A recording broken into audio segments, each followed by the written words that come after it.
नमस्कार दोस्तों, मैं सुधांशु सेगर टीडीएस सिनेमा के एक नए एपिसोड में फिर से आपका स्वागत करता हूं और उम्मीद करता हूं कि आप लोग खुश होंगे, स्वस्थ होंगे, प्रसन्न होंगे और टीडीएस के एपिसोड्स देख करके बाकी भी जो हमारे एपिसोड्स और सीरीज चल रहे हैं उसमें आपको आनंद आ रहा होगा। तो आज हम जिस फिल्म का रिव्यू आपके सामने लेकर के आए हैं वो मेरी पसंदीदा फिल्मों में से एक रही है और फिल्म का नाम है इनविक्टस। जी हाँ, उसका नाम है इनविक्टस। इनविक्टस रिलीज हुई थी 2009 में और इसके डायरेक्टर थे क्लिंट ईस्टवुड और इसका जो जॉनर है वो है बायोग्राफिकल स्पोर्ट्स फिल्म का।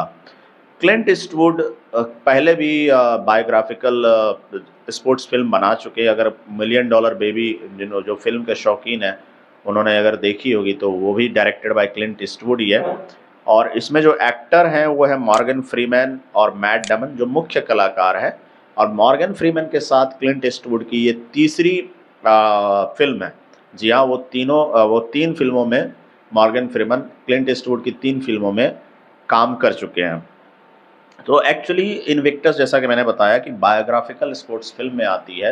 ये इसका प्रकरण कुछ ऐसा है कि जब नेल्सन मंडेला 27 साल की जो उनकी कैद थी उसको काट करके जब वापस आए थे तो उनके लिए साउथ अफ्रीका में बहुत ही डिफ़िकल्ट सिनेरियो था, क्योंकि जो लोग रंग भेद की नीति से परेशान हुए थे उनके अंदर, अश्वेत लोगों के अंदर खास तौर से एक रिवेंज लेने की, बदले की एक भावना थी जो अश्वेत थे। और साउथ अफ्रीका में श्वेत अश्वेत दोनों ही लोगों का काफ़ी एक बड़ा एक पॉपुलेशन, दोनों ही वाइट एंड ब्लैक्स की काफ़ी पॉपुलेशन थी। तो नेल्सन मंडेला के लिए चैलेंज ये था कि दोनों के बीच में एकता कैसे लाएं, क्योंकि ब्लैक्स के अंदर वाइट्स के प्रति काफ़ी घृणा की भावना आ रही थी।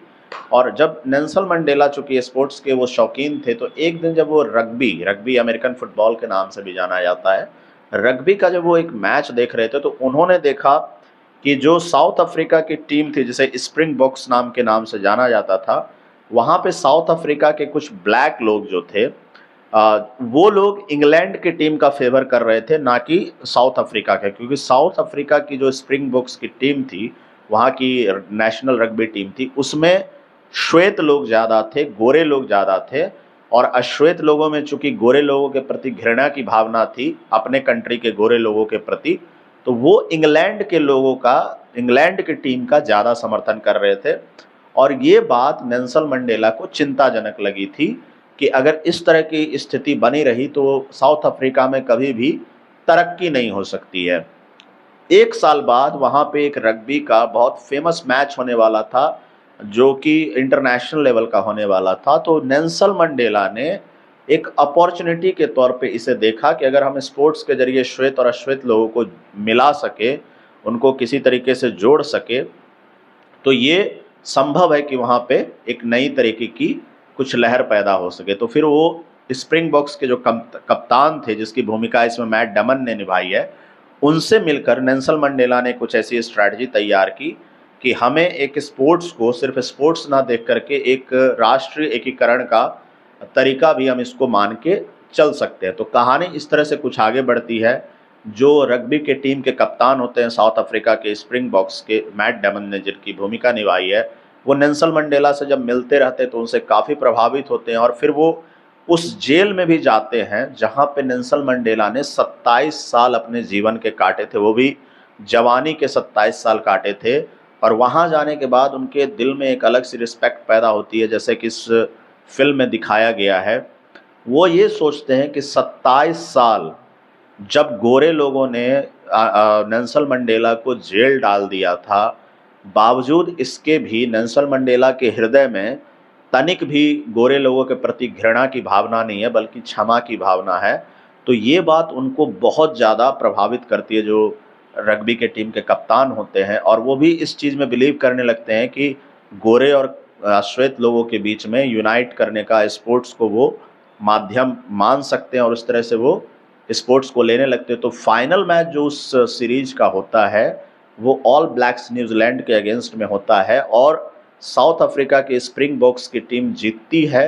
और उस जीत ने एक तरीके से ब्लैक और वाइट्स के बीच में जो साउथ अफ्रीका के लोग थे, अलग अलग कम्युनिटीज़ के, ब्लैक एंड वाइट्स के, उनको एक साथ यूनाइट कर दिया।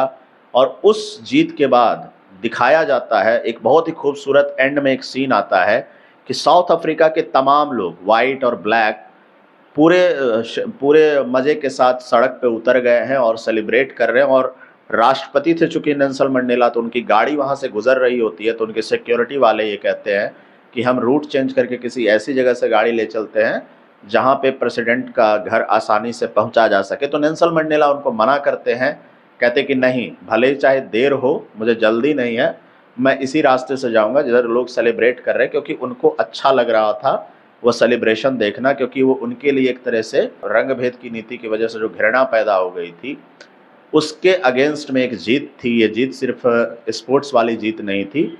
और उस समय वो इनविक्टस नाम का, जो फिल्म का टाइटल है इनविक्टस, वो एक बहुत फेमस पोयम है, और उनके पोयम की लाइंस रिसाइट करते हुए वो वहाँ से जाते हुए दिखाई देते हैं उसी भीड़ भरे रास्ते से, और फिल्म यहाँ पे ख़त्म होती है।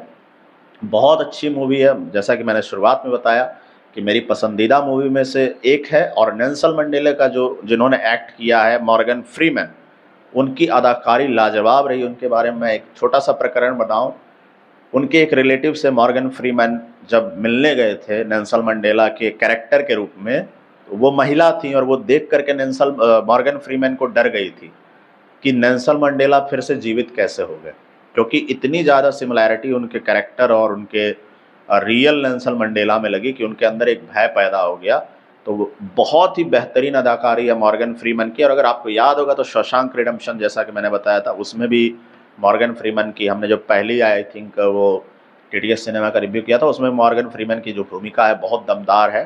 तो जाइए आप इस सिनेमा का आनंद लीजिए, बहुत अच्छी मूवी है, बहुत इंस्पायरिंग मूवी है, और आपको देख करके बहुत मज़ा आएगा। और अगर आपको मज़ा आए, आपको अच्छा लगे, तो प्लीज़ हमें कमेंट सेक्शन में अपने फीडबैक ज़रूर दीजिएगा, और हमारे चैनल को लाइक शेयर सब्सक्राइब करते रहिएगा। धन्यवाद दोस्तों, फिर मिलेंगे अगले एपिसोड में। Thank you so much.